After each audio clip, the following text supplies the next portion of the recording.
আমরা দেখি যে মানে অনেক সময় ভালোই থাকে ভিতরে 3 দিন যাওয়ার পরও। কেমনে বুঝলেন ভালো থাকলো? ওই যে নাকে আমরা অনেক মানে আপনি নাকে সেন্ট নিয়ে তারপরে হচ্ছে যে বুঝতে পারেন যে এটা ভালো আছে কি খারাপ আছে।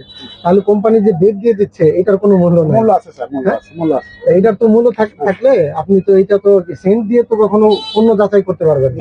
পারবেন না স্যার, কোন প্রোডাক্ট সেন্ট দিয়ে কখনো যাচাই করা যায় না। আমরা তো খাইও চেক করি স্যার। হ্যাঁ, খেয়ে চেক করেন। এই সেটা তো টেস্টি এগুলো আপনি চেক করেন। না, ওই সাইড দিয়ে তো আপনি খেতে পারবেন না, এটা তো আরেকজনের জিনিস। আমরা খাই তারপরে বিক্রি করি। আপনি নষ্ট করবেন কেন আরেকজনের জিনিস? এটাও তো একটা অপরাধ। না, এগুলো করা যাবে না তো। আরে আপনি যা যা বলতেছেন এদিকে ঘুরে, আপনি যা যা বলতেছেন সবই অপরাধ। মানে আপনি কেক টেস্ট করে দেখেন, আপনি হচ্ছে যে মেয়াদ উত্তীর্ণ কেক বিক্রি করেন, অন্যজনের কেক তো আপনি ধরতেই পারবেন না। এটা ভালো থাকুক খারাপ থাকুক, আপনি আরেকজনের কেকও ধরতে পারবেন না। আর সেন্ট নিয়ে মানে নাকে স্মেল দেখে কখনো কোনো পণ্য যাচাই করা যায় না। কথা বুঝতে পারছেন?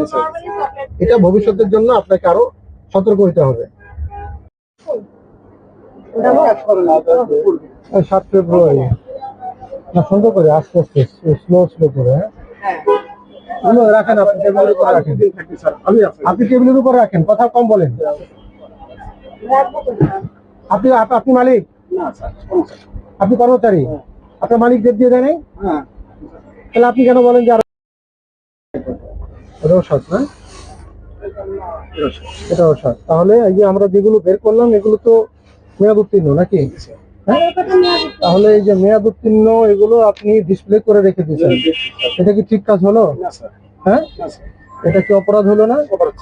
অপরাধ হলো।